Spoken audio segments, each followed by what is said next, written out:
dessa história do uso do CPAP. A gente acha que, em breve, haverá uma metodologia disruptiva que deve mudar essa história. Mas hoje não tem. O CPAP ainda é importante. Então, algumas coisas a gente tem que melhorar. Primeiro, a relação do paciente com o conhecimento da doença em relação a precisar o CPAP. Quanto mais informações a gente tem em relação ao risco cardiovascular que a gente tem de um paciente que tem apneia obstrutiva do sono, e você convencer esse paciente que é importante ele tratar, ele começa a ter uma adesão melhor. Se o cara vê porque a esposa dele obrigou ele a chegar no seu consultório, achando ele aderir ou fazia parte de usar o CPAP, ele é pequeno. Agora, se você mostrar para ele que esse cara vai morrer 10 anos antes do que deveria estar programado, que esse cara vai ter um problema sério a nível de potência sexual, de parte de memória, etc., você convence esse cara que ele tem que usar. Então, essa é a primeira coisa, a parte educativa. Se não educar o teu paciente, ele não vai realmente passar pela dificuldade de usar.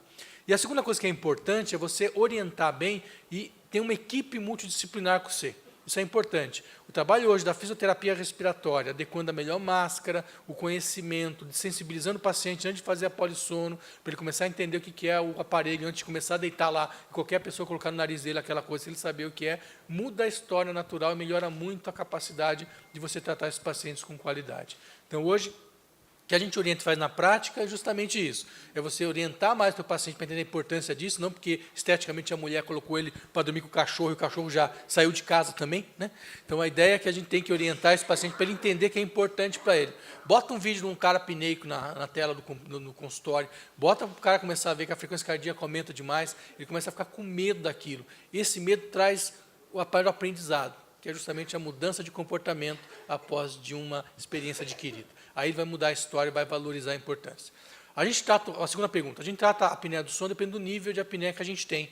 O melhor tratamento é o CPAP hoje, não tem dúvida. Só que um cara que é leve e moderado, que tem pouco benefício, esse cara não vai tratar com CPAP. Máscara, tubão, a mulher precisa ter virou um elefante, né? Agora, o cara que é leve e moderado, você tem outras alternativas. Mudança de peso, mudança de padrão de vida, em todos tem que fazer. Fono começou a melhorar em quadro leve, e a parte do aparelho intraoral tem a sua indicação dos casos leves a moderados, desde que você tenha um paciente bem estudado e bem caracterizado. Então, hoje, o sono, doutor, ele é multidisciplinar. Na nossa clínica, no Instituto do Sono, por exemplo, você vai ter dentista, você vai ter neuro, você vai ter pneumo, você vai ter otorrino. Cada grupo vai ser responsável por um perfil de paciente diferente. Como o professor Sérgio falou, você tem um padrão que ele é multifatorial e com muita diversidade no paciente com apneia. Nenhum deles vai ter um tratamento igual, nenhum deles vai ter a mesma performance ou o mesmo padrão de tratamento que a gente dá para cada um deles. A doutora Mônica, quer completar alguma coisa? Só reforçar o que o Fernando comentou, quando o paciente não adere mesmo, é dizer para ele que a vida sexual dele vai melhorar. Normalmente, ele já pergunta quanto que é o aparelho, porque esse é um fator sine qua non nos homens.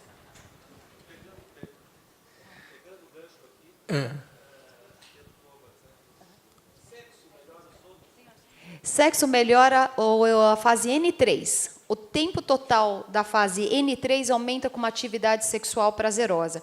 Por que eu digo prazerosa? Porque a gente aumenta a dopamina e serotonina, que vão induzir o sono, que os homens sabem muito bem disso depois de um orgasmo. Isso aumenta a fase N3, mas não a fase REM. Mas como a N3 também é reparadora, o sono é melhorado pelo sexo. E ter uma boa noite de sono melhora os níveis hormonais, que, em segunda instância, melhora o desempenho sexual. Então, é muito bem recomendado. Aprecio sem moderação. Muito obrigado. Doutor Fernando, Oba. Bom dia. É cada vez mais crescente o número de pessoas que reclamam dos sonhos. Sonham demais e acordam cansados. E não têm índice de apneia, começam a dormir bem, dormem bem.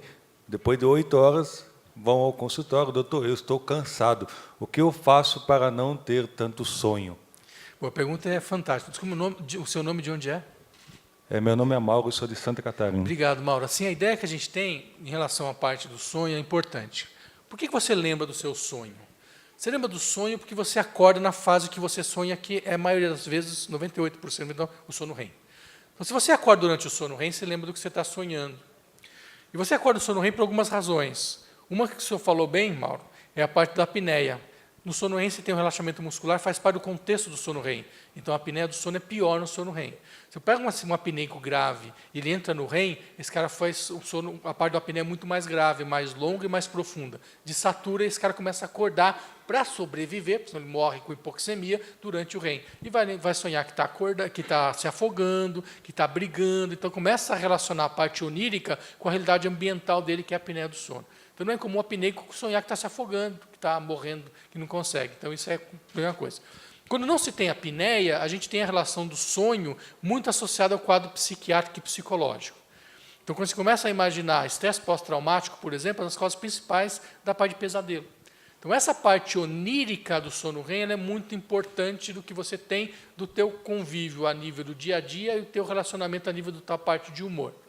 Há teorias hoje que a gente sabe que o sono REM, essa teoria eu acho uma das mais interessantes que a gente tem. Por que a gente aprende no sono REM? O que acontece no sonho para a gente aprender? O que é nessa fase que você consolida a memória?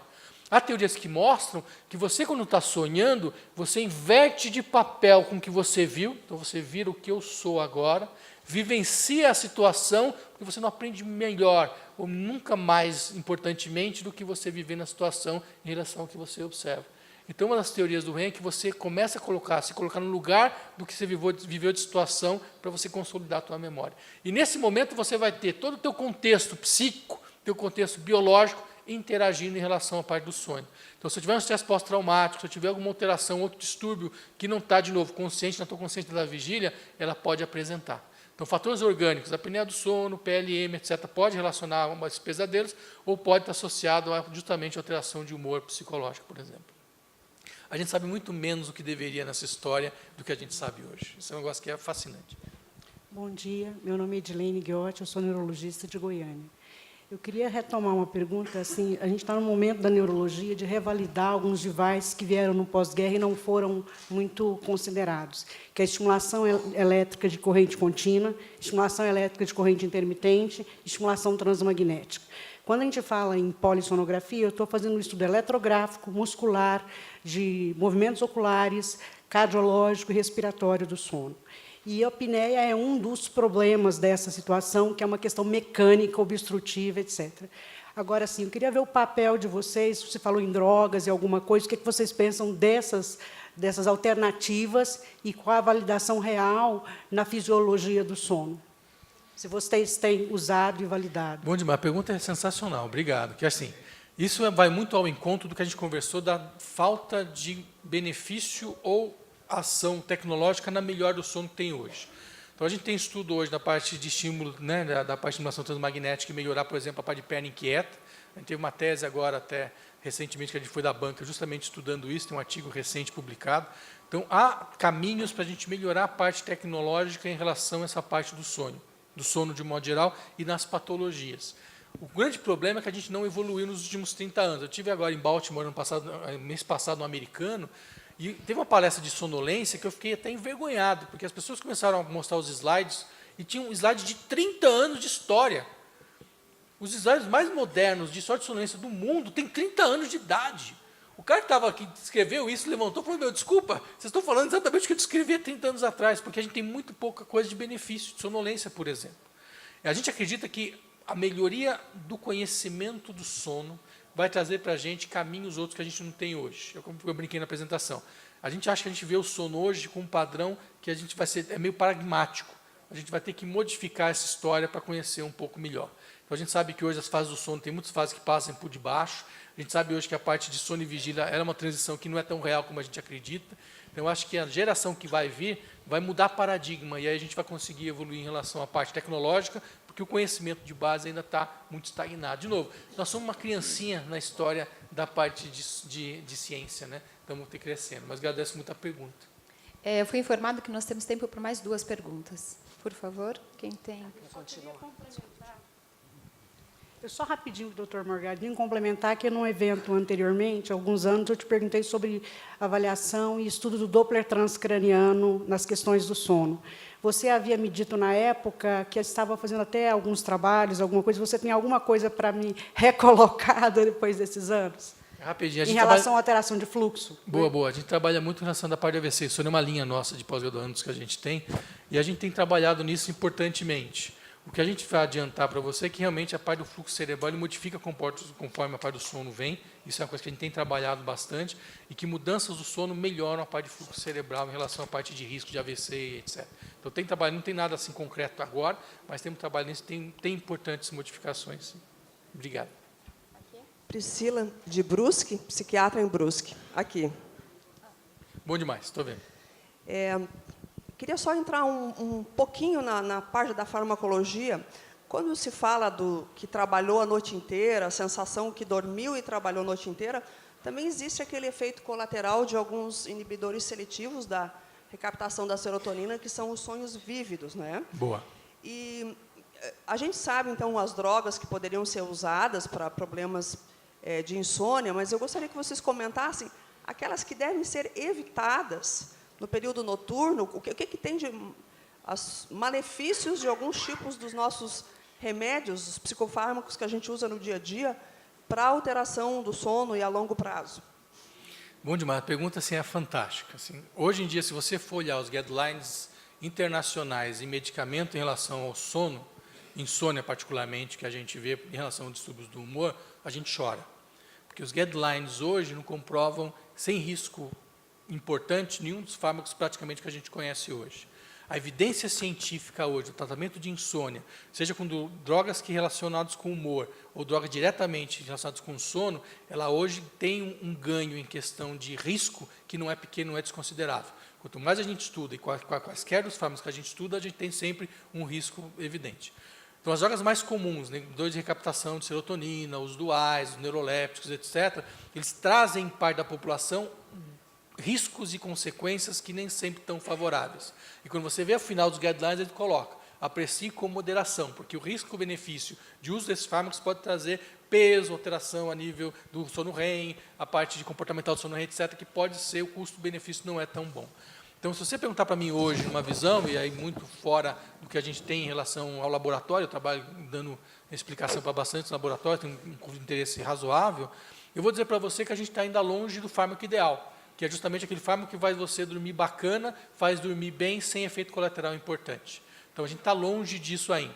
Se você for olhar o que a gente tem hoje de drogas, essas drogas fazem a gente ter mais risco de demência, por exemplo, pacientes que ficam em UTI sedados continuadamente, o que a gente vê, e aí por diante. Então, a gente hoje ainda está longe, porque, de novo, o que falta para a gente é um conhecimento mais profundo em relação, da minha visão de cientista, em relação à parte, embora melhorou muito, está muito longe do que ser o que era, porque a gente está na parte superficial, acredito eu, dentro do que a gente tem que ter de conhecimento específico do sono. Mas concordo que todos nós trabalhamos com isso, temos efeitos importantes, mas é o que a gente tem para hoje. Os melhores fármacos que a gente tem é o que a indústria hoje, a humanidade desenvolveu. Doutor Pedro?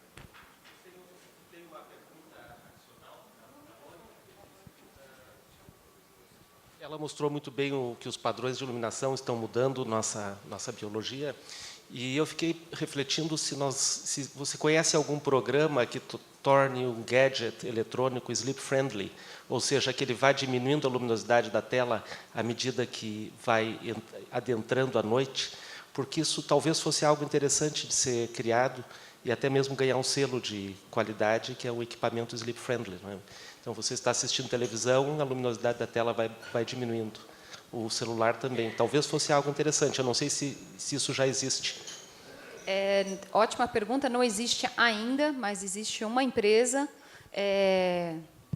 tentando desenvolver algo similar, em colaboração com o nosso grupo, ainda que reduza o tempo de luz. Ela ainda não consegue tirar o estímulo que são esses dispositivos eletrônicos. Essa empresa está tentando fazer com que o tempo de sono seja encarado como bem-estar e a pessoa encare redução da luminosidade com a intrusão do sono para promover o bem-estar no final. E aí, aqueles aplicativos que tempo de caminhada, subidas de degraus, associar isso com tempo de sono. Mas eu acho que vão ser mais uns 3, 4 anos até conseguir fazer a parte educativa desses dispositivos induzirem sono e conscientização da população. Obrigada pela pergunta. Eu agradeço a atenção de todos. Não é só a parte de quantidade de luz, mas é o tipo de luz. Quando você olha especificamente o espectro azul, esse é o cara que mais inibe a parte de melatonina, né, da parte de liberação de melatonina. Então, existem hoje alguns protetores de tela, alguns padrões de alguns devices que modificam um pouco, é uma luz mais amarronzada, e um protetor de tela marrom. Você pode comprar e colocar na frente do seu computador, por exemplo. Ele protege a emissão da luz azul. Mas concordo com a professora Mônica que a gente está longe ainda de ter um benefício, que é um dos fatores dos elementos em relação a isso. Eu agradeço a atenção de todos, eu agradeço a comissão organizadora pelo convite, e eu espero que todos tenham o prazer